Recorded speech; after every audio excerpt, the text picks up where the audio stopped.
Hello, this is Dave, and welcome to Equity Story. I'm here with the Wolf, and this is just a general share advice. Wolf, we've got a number of announcements to talk to today. Firstly, is obviously Bud, which was a really promising little microcap that we liked.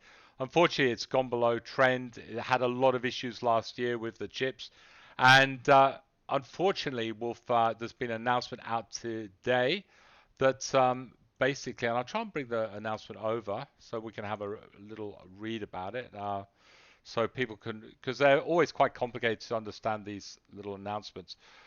So what the receivers have done, they've left the subsidiary businesses alone that are running absolutely normally. But what they're going to do, they're either going to they're going to recapitalize it and obviously get the business going again, Back on and track. and then sell it, or they'll sell it straight away. Either or. Hmm. Um, but the main thing is what we gather here, Wolf. They've had enough of the CEO Dave McLaughlin, which I think you sort of had enough of him anyway, didn't you? About 6 months, a year ago. Um, so what shareholders, if anyone's got any of this stock, basically what you're hoping now for them is to recapitalize it, or sell it and get some money back, either of those two things. Yeah, I mean, look, it's unfortunate. So it's going to be suspension for some time. We just got to wait till this whole thing plays out now and see what happens. Hopefully, some money will come back to some shareholders. All right, not good news, but unfortunately, microcaps, you see it all the time, and Obviously. and Wolf, we're going to get more of this surely as this market gets tougher and things get, the microcap sector is going to get harder and harder and harder over next year, isn't it? It is. It is. So, as an investor, you've got to look at your own situation and plan accordingly. Don't overexpose yourself into anything that's maybe high risk. And just follow the trends. And the trends at the moment, Dave saying, get into value and get into defensives. Right, so SXE, good Mm-hmm. looking chart now, Wolf. I like the little breakout. And I'm glad we actually talking about this one now because it's starting to look interesting technically. But again, the good dividend and contract wins, contract wins, contract wins. Yeah. So look, the more I look at it, the more interesting it gets, and the more I like it.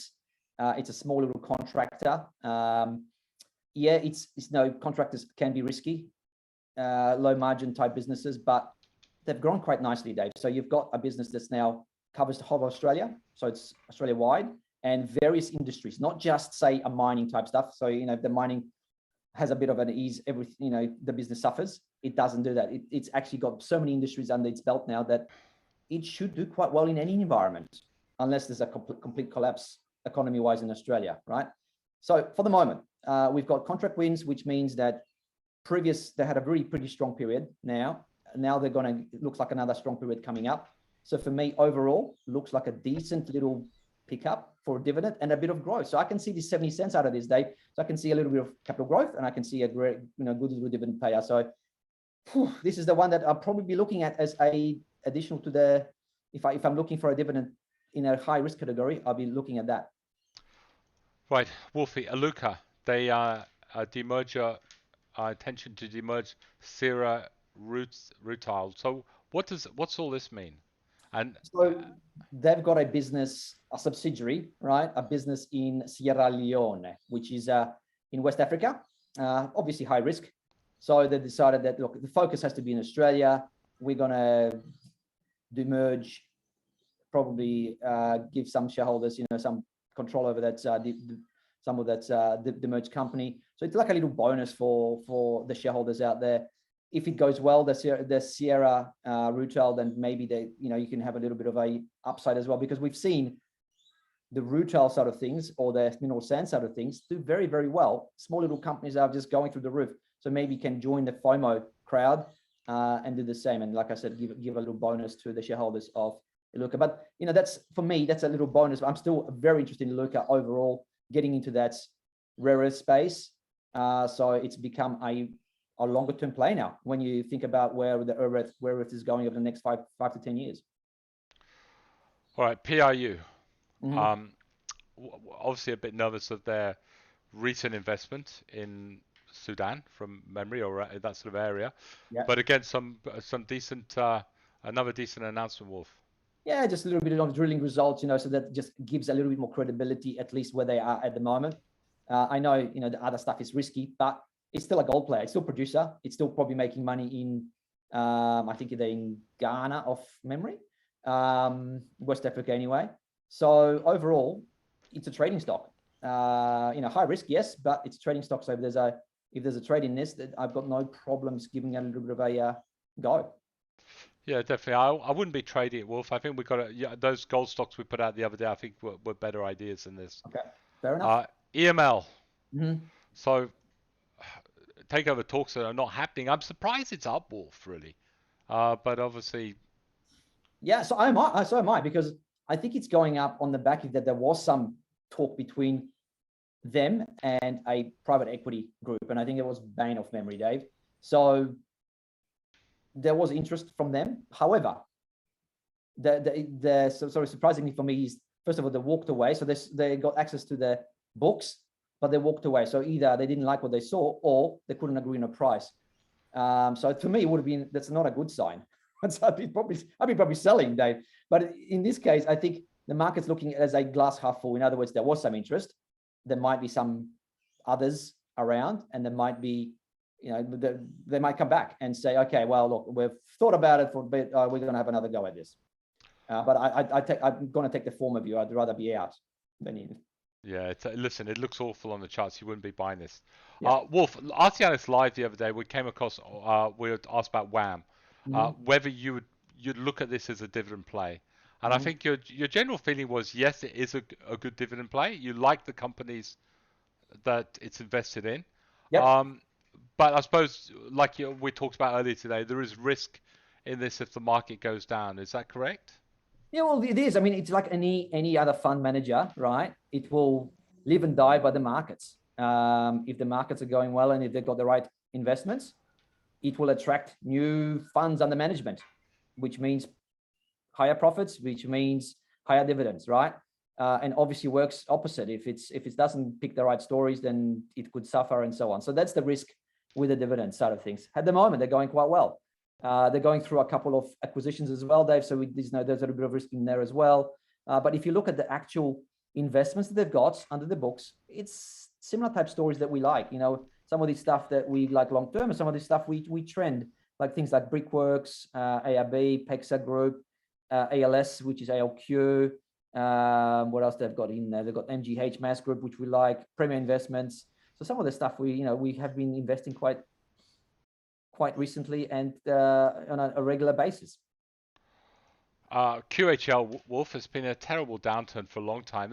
It's suddenly sort of poked up recently. You were going to have a look at that and try and understand why it's poked up. Did you find anything there that interested you for fundamentally for the longer term? Yeah, look, I think the reason why it's going up, it is improving. So there's a little bit of growth in there, and of course the bottom line is improving as a result. However, it still just doesn't done enough for me. It's still the same business with a little bit of new maintenance work that they're looking to expand into. Look, tight margins. Not probably.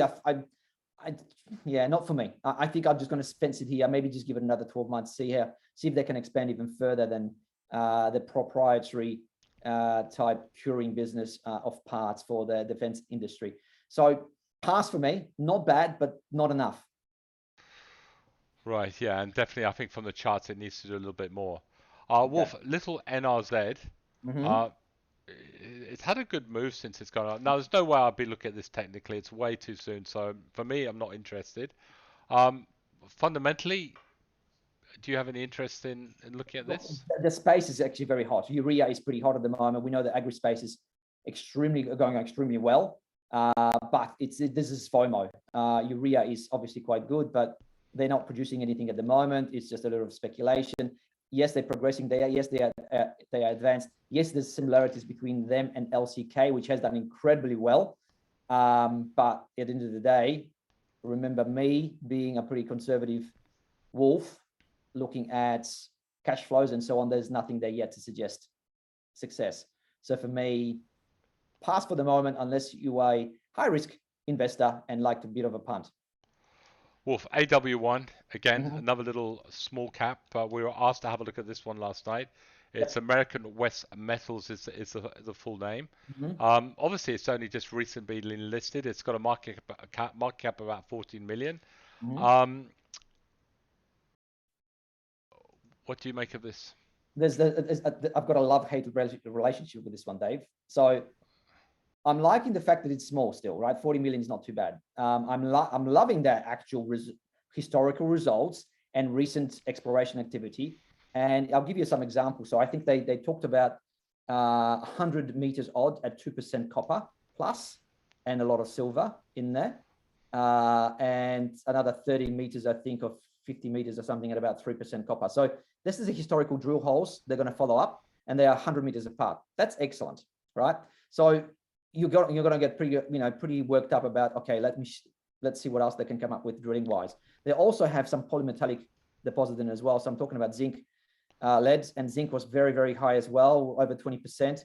So there's definitely, where they are, seems like a very interesting area, but it's the where they are bit that potentially for me throws me out a little bit, because Canada is pretty good, don't get me wrong, but it's where in Canada they are, and it's really up north, almost close to the Arctic Circle, Dave. So for me, it's probably not going to be an easy place to drill, extract, mine. There are probably some mines up there, but it's not going to be easy. So high risk, but I'm looking probably forward to seeing the actual results, if they can come up with anything. So one to watch list, because it could be a nice little trading stock.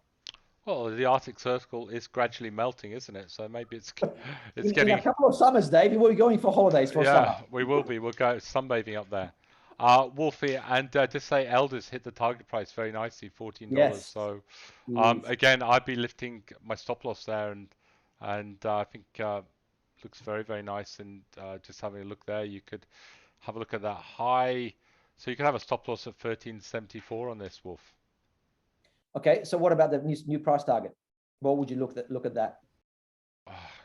Again, I mean, with this sort of price action, you'd be targeting 15, wouldn't you? Yeah, and I think it's achievable. Again, when you look at it, let me go back to my Reuters. When you look at it, Elders, I just want to see the numbers here.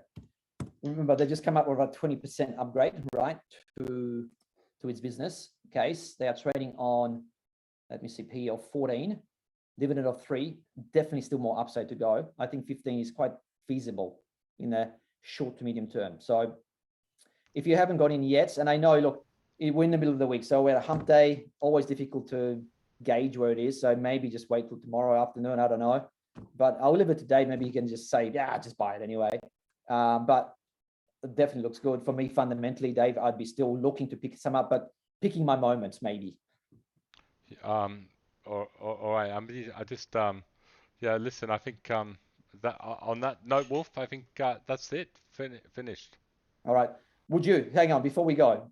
Would you wait till tomorrow afternoon before you pick up Elders if you still haven't got any, or would you wait till tomorrow? I think I'd wait till tomorrow evening. And you know what, Wolf? Over Easter, I think I just wait till Tuesday morning, to be honest. Just the way the market is at the moment. Yeah, exactly. I completely, I think probably sentiment is true, because we just don't know what's going to happen in Ukraine and Russia. It's starting to heat up again over there. So yeah, fair enough. Good call. Listen, I think it definitely looks good. Again, it's done very, very, very well for us. But I think yeah, I think I'll just wait till Tuesday morning. All right. On that note, Wolf, and I'll change the stop loss obviously on the website. And thank you very much, Wolfie. Absolutely brilliant. Thanks, guys. Cheers. Thanks, Wolfie. Bye.